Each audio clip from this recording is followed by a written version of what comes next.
दोस्तों 5 राज्यों में चुनाव है। आज हम आपके लिए लेके आए हैं उनमें से 4 राज्यों का ओपिनियन पोल। इसको शेयर किया है एग्जैक्ट पोल एंड सर्वेज ने। इसमें कई सारे न्यूज चैनल के और कई सारे लोगों के जो न्यूज़पेपर भी हैं उनके भी ओपिनियन पोल हैं, जो जनता के बीच जा जाकर ओपिनियन पोल लेकर आए हैं। और इसमें सबसे बड़ी खबर यह है कि इन 4 राज्यों में भाजपा को झटका लगा है, उसकी सरकार जाते हुए दिख रही है इन सभी ओपिनियन पोल्स में। और ऐसी फिजा बहुत टाइम से बन भी रही थी। तो ये ओपिनियन पोल में बहुत सारे न्यूज चैनल भी शामिल है, जिसमें से गोदी मीडिया के भी चैनल है। सोचिए, गोदी मीडिया भी अब भाजपा को हराने पर लग गई है। उसने अपने कई सारे ओपिनियन पोल में उत्तराखंड हो, पंजाब हो, उन सब में भाजपा का सुपड़ा साफ दिखाया था। हमने आपको इससे पहले जी न्यूज का सर्वे दिखाया था। आज हम आपके लिए लेकर आए हैं बहुत सारे न्यूज़पेपर के को एग्जैक्ट पोल एंड सर्वेज ने शेयर किया है अपने ट्विटर हैंडल पर और बताया है किन किन राज्यों में किसकी सरकार बन रही है और कितनी सीटें आ रही हैं। तो चलिए शुरुआत करते हैं उत्तराखंड से। नमस्कार दोस्तों, अस्सलाम वालेकुम। मेरा नाम है नदीम खान और आप देखना शुरू कर चुके हैं देसी बातें सिर्फ इंडियन पत्रिका पर। इन 5 राज्यों में से सबसे पहले हम बात करते हैं उत्तराखंड की, जहां पर इस वक्त मुख्यमंत्री हैं धामी और सरकार है भाजपा की। लेकिन उत्तराखंड से कई बार हमने ऐसे सर्वे दिखाए हैं जहां पर भाजपा साफ होती दिख रही है। ताजा ओपिनियन पोल फिर से हाजिर है जहां पर भाजपा को तगड़ा झटका लगा है। ये वही उत्तराखंड है जहां 5 साल में 3-3 मुख्यमंत्री चेंज कर दिए जाते हैं। ये तो फिर भी सरकार है। इस यहां पर जो सबसे ज्यादा सीटें लेकर आ रही है वो है कांग्रेस, 41 से 43 सीटें। इसके बाद भाजपा को जो मिल रही हैं वो 24 से 26 मिल रही हैं और अदर में 2 से 4 सीटें ही मिल रही हैं। सोचिए, इतना बड़ा राज्य है ये उत्तराखंड और इतना अहम राज्य माना जाता है। यहाँ पर भाजपा को बहुत बड़ा झटका लग रहा है और एक तरीके से देखा जाए 41 से 43 सीटें कांग्रेस के लाना, ये दिखाना कि वहां पर फिजा भी बन रही है। भाजपा के बागी नेता हरक सिंह ने भी कहा था कि इस बार भाजपा पूरी तरीके से साफ हो रही है, ये दिखाते भी हैं। इसके बाद बात करते हैं हम स्मॉल बॉक्स की, जिसने गोवा के सर्वे दिया है, जिसमें कांग्रेस की सरकार बनते हुए दिख रही है। यहां पर भी 17 से 19 सीटें कांग्रेस जीत रही है। बीजेपी को 13 से 15 सीटों पे ही संतोष करना पड़ रहा है। जीएफपी को 2 से 3 और दूसरी अदर पार्टी को 8 से 9, यानी कि इसमें भी अभी भी आम आदमी पार्टी का नाम नहीं आया है। ना ही उत्तराखंड में किसी भी तरीके से दिख रहा है कि आम आदमी पार्टी को जो बड़े बड़े दावे हैं वो सच होते दिख रहे हैं। नहीं, यहाँ पर भी कांग्रेस की ही सरकार बनती दिख रही है और उत्तराखंड में भी कांग्रेस सरकार बना रही है और ऐसे अभी तक समीकरण भी बन रहे हैं। वैसे हर पार्टी अपना अपना दावा ठोक रही है, लेकिन जो सर्वे आ रहे हैं और ये अलग अलग चैनल के सर्वे दिखा रहा हूँ, ये नहीं है कि ये सिर्फ एक चैनल के सर्वे हैं। ये अलग अलग चैनल के सर्वे इसलिए दिखा रहा हूँ ताकि आपको पता चल सके कि हर एक चैनल में किस तरीके का सर्वे किया जा रहा है और कहां पर भाजपा को कितना नुकसान हो रहा है। ये 2 ऐसे राज्य हैं जहां से भाजपा को काफी नुकसान उठाना पड़ रहा है। इसके बाद अगर हम बात करें फिर से उत्तराखंड की, तो उत्तराखंड ग्राउंड रिपोर्ट ने इसको शेयर किया। उत्तराखंड में 70 कॉन्स्टिट्यूशन की जो सीट है उसमें से जो कांग्रेस को मिल रही हैं वो 36 से 38 सीटें मिल रही हैं। इससे पहले हमने आपको दिखाया था उसमें 41 से 43 सीटें दिखाई थी। यहाँ पर कांग्रेस को 36 से 38 सीटें, बीजेपी को 28 से 30 और दूसरे अदर को यानी कि 1 से 2। और आपका तो यहाँ पर खाता भी नहीं खोल रहा है द ग्राउंड रिपोर्ट ने तो खाता भी नहीं खोला है आम आदमी पार्टी का। लेकिन द ग्राउंड रिपोर्ट के हिसाब से भी देखिए 36 से 38 सीटें ही बन रही हैं कांग्रेस की। इससे पहले 41 से 43 थी, यानी कि देखा जाए तो इसी के आसपास ही कांग्रेस अपनी सीटों पर विजय रथ अपना जारी रखने वाली है, जीतने वाली है। बात करते हैं दूसरे चीज की, जिसमें मोस्ट पॉपुलर सीएम जो उत्तराखंड से निकल के आ रहा है वो है हरीश रावत, जिसमें 38% लोगों ने वोट किया है और 38% लोगों का मानना है हरीश रावत सबसे फेवरेट सीएम है। वहीं पुष्कर सिंह धामी की अगर बात की जाए तो इनको लोगों ने सिर्फ 20% ही पसंद किया है। प्रीतम को 9%, हरक सिंह को 7%, त्रिवेंद्र सिंह रावत आपको याद होंगे 9% और अदर सिर्फ 17% जो और भी नाम दिए गए थे इसमें। लेकिन सबसे चर्चित चेहरा है हरीश रावत का, जो है कांग्रेस के पूर्व सीएम और उत्तराखंड के भी पूर्व सीएम रह चुके हैं वो। और कांग्रेस की जो सीटें आ रही हैं यहाँ पर द ग्राउंड रिपोर्ट के हिसाब से 36 से 38 सीटें आ रही हैं। अब बात कर लेते हैं फिर दूसरे एबीपी की भी। ये गोदी मीडिया चैनल है जी का, हमने आपको पहले दिखाया था कि जी ने किस तरीके से अपना ओपिनियन पोल दिया था। एबीपी के भी उत्तराखंड के ओपिनियन पोल पर अगर डाला जाए जो सर्वे हुआ है एबीपी का, उसमें भी कांग्रेस जीतती हुई दिख रही है। यहाँ पर भाजपा को काफी बड़ा नुकसान उठाना पड़ रहा है।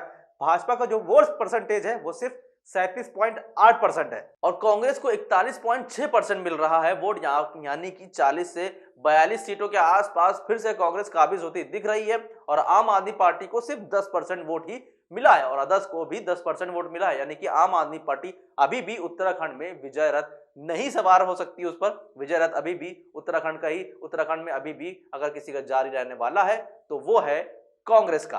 अब चलते हैं पंजाब की तरफ। हम जानते हैं कि आपको उत्तर प्रदेश का भी जानना है, उत्तर प्रदेश की भी जाएंगे, लेकिन पहले पंजाब का जान लेते हैं। पंजाब में भाजपा अमरिंदर सिंह के साथ गठबंधन कर चुकी है और सीटों पर दावा ठोक रही है कि भाजपा की सरकार बनेगी, लेकिन क्या वाकई में ऐसा है?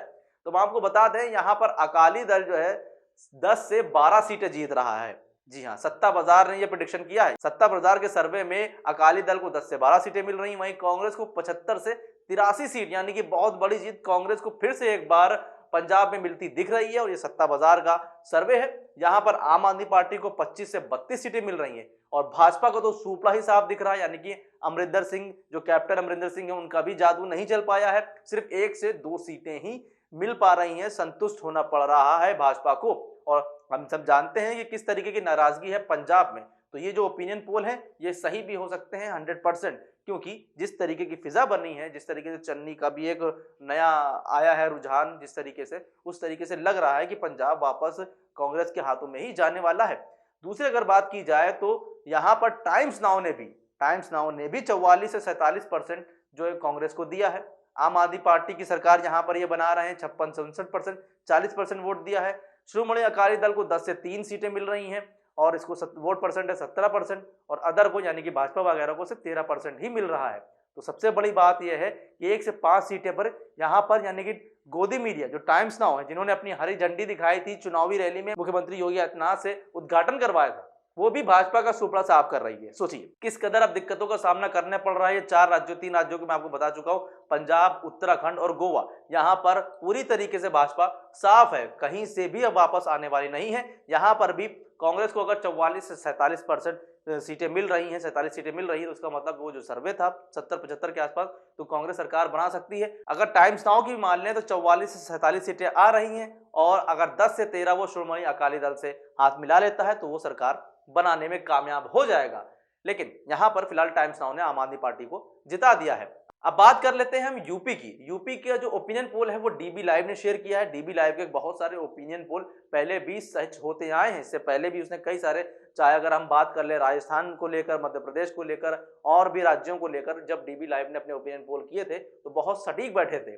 तो उत्तर प्रदेश को लेकर डीबी लाइव ने क्या कहा है सुनिए जरा। बीजेपी का यहाँ पे सुपड़ा साफ किया है। बीजेपी का जो है काफी नुकसान हुआ है, करीब 100 से 150 सीटें हुई हैं, नुकसान में आई हैं। भाजपा की सरकार में बहुत ज्यादा दिक्कतें हैं, तो हैं, ये सबको दिख भी रहा था। और समाजवादी पार्टी की तरफ जो रुख जा रहा था उससे साफ पता चलता है कि कितनी सीटों का नुकसान होने वाला है। भाजपा को यहाँ पे 100 से 150 के आसपास सीटों का नुकसान हो रहा है।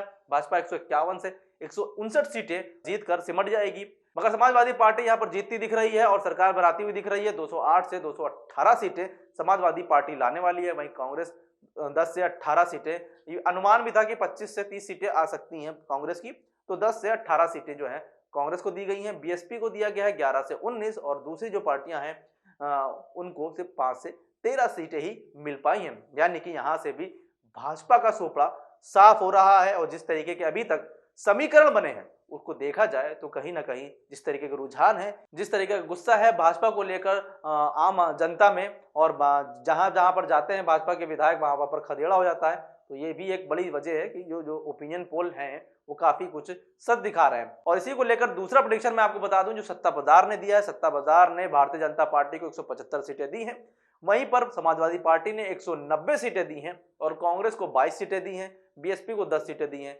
यानी कि अगर बात किया जाए तो कांग्रेस किंग मेकर बन सकती है सत्ता बाजार के हिसाब से, कि वो अगर समर्थन दे देगी 22 सीटों का तो सरकार बनाने में कामयाब हो जाएगी समाजवादी पार्टी। तो सबसे बड़ी चीज यही है कि अगर बीएसपी को 10 सीटें के साथ गठबंधन करके कांग्रेस सरकार वो उसके साथ बनाती भी है तो भी वो बहुमत नहीं हासिल कर पाएगी भाजपा। लेकिन सबसे बड़ी मजेदार बात है कि सत्ता बाजार ने भी किंग मेकर के तौर पर कांग्रेस को उठाया है। भाजपा को यहां पर भी बहुत नुकसान झेलना पड़ रहा है, क्योंकि 190 सीटें समाजवादी पार्टी के हाथ में जाएंगी और अगर 22 सीटें मिला दी जाएं तो हो जाएंगी 212, यानी कि आराम से बहुमत क्रॉस करके समाजवादी और कांग्रेस मिलकर अपनी सरकार बना सकती है और भाजपा को सत्ता से बेदखल कर सकती है। भला ही दूसरी सबसे बड़ी पार्टी, दोनों ही जो प्रेडिक्शन आए हैं हमने आपको बताए हैं, जो भी ओपिनियन पोल आए हैं, उसमें सबसे बड़ी पार्टी अगर उभरी तो समाजवादी उभरी है और दूसरी भारतीय जनता पार्टी। तो फिलहाल ये जो ओपिनियन पोल थे ये काफी ज्यादा एग्जैक्ट हो सकते हैं, क्योंकि जिस तरीके की अभी तक सारी फिजाएं, इसीलिए मैंने आपको अलग अलग न्यूज चैनल के दिखाए हैं ताकि इससे आपको अंदाजा लग सके कि किस तरीके की फिजा भाजपा के खिलाफ बन रही है। भाजपा सरकार के खिलाफ हर राज्य में, चाहे वो उत्तराखंड हो, चाहे वो उत्तर प्रदेश हो, चाहे वो गोवा हो, और चाहे मणिपुर हो, और चाहे पंजाब हो, यहाँ सब जगह भाजपा की सरकार जाती हुई दिख रही है। फिलहाल आपका क्या कहना है इस पूरे सर्वे को लेकर, हमें कमेंट करके जरूर बताइए, और आपके हिसाब से किसकी सरकार बन रही है वो भी हमें जरूर बताइएगा। हमारी आजाद पत्रकारिता को मजबूत करने के लिए चैनल को सब्सक्राइब कर लीजिए, नोटिफिकेशन बेल ऑन कर लीजिए। अभी के लिए बस इतना ही। नमस्कार, खुदा हाफिज, जय हिंद।